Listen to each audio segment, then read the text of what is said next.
This is Tank's Vlog for August 7th, 2018, wrapping up the day in sports. Oh God. I just don't get what the Mets are ever thinking. Do they even have a brain? Is it really just completely that devoid of just absolute, just utter competence? It's just, are they just that bungling a franchise? Are they that dumb, that stupid? I mean, they treat the fans like trash. And today, they insult us by playing a Matt Harvey tribute video as he makes his return with the Cincinnati Reds. Now, Harvey is not expected to pitch in this 3-game series, but give me a break. The way it ended with Harvey was an absolute dumpster fire. This guy didn't give a crap of what he was doing. He ended up being DFA'd because he after struggling as a starter, sulked in the bullpen, refused to go down to the minors to work on a few things, to maybe get his head right. He didn't help this team. He was one player above the rest of the roster. And he's missing games. He's asking for days off when he doesn't pitch. He felt like he shouldn't even be there when he wasn't starting. And for this, they pay him a tribute video. Now, he had his injuries, his issues, but give me a break. Come on. He didn't deserve a tribute video. Mr. Matt, he deserved this. This is what Matt Harvey truly deserved. This should have been Matt Harvey's send-off.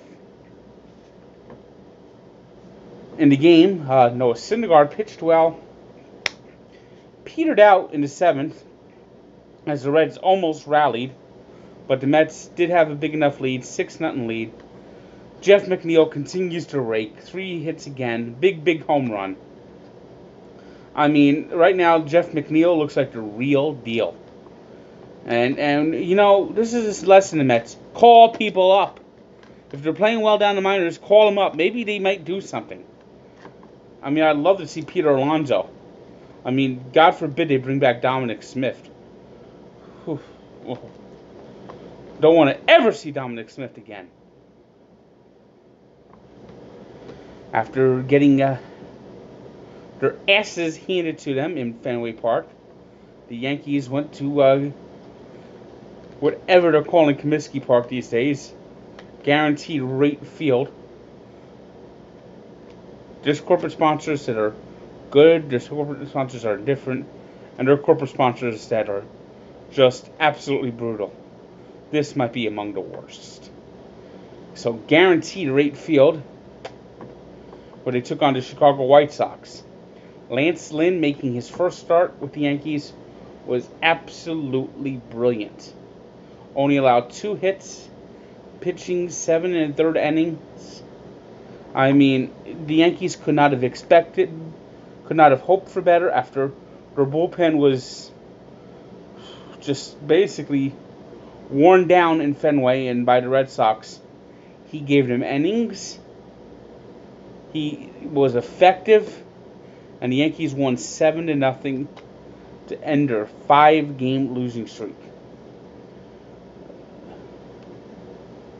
Meanwhile, in the Central, the Cleveland Indians just continue to run away and hide from the rest of the division.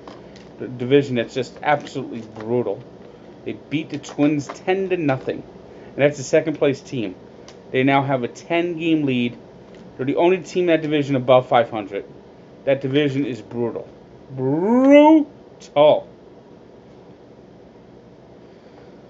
Marlins edged the Cardinals 2-1. It was the Mariners 4-3 winners over the Rangers in 12 innings. The Cubs beat the Royals 3-1. The Rockies blanked the Pirates 2-0.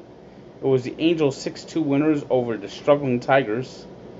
And the Astros beat the Giants 3-1. Now, there's some controversy right now surrounding the Astros, as Roberto Osuna made his return Monday night.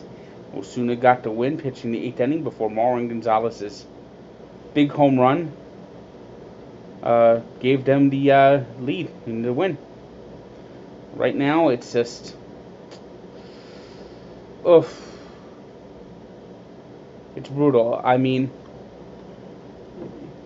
Robbie Alomar can't play in the postseason. He was suspended for 80 games for using PEDs. But Roberto Osuna, he could come back, even though he was suspended 75 games for domestic violence and pitch in the postseason. Something about that seems a little fishy to me.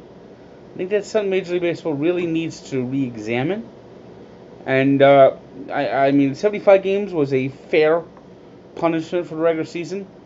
But should someone who has at one point been suspended domestic violence, should they face the same penalty of being banned from the postseason that PED users should get? That's a good question. One game I can't really talk about right now is the Phillies and the Diamondbacks, who are battling into the 12th inning in Arizona. It's 2-2. You can click on whatever app you like to see what the final score is. Today's 3 stars are Lance Lynn of the Yankees, Kyle Freeland of the Rockies, who had allowed 2 hits in 7 innings, and Trevor Bauer of the Indians, who allowed 3 hits in 6 innings with 11 strikeouts as the Tribe beat the Twins. Today's birthday shout-out goes to one of the top, most aggressive, feared pass rushers of all time, Alan Page, who turned 73. And we take a look back to 1993 when Bobby Ojeda made his Cleveland Indians debut. Ojeda was on a boat in preseason in the exhibition spring training season with Steve Olin and Tim Cruz when they crashed into a dock.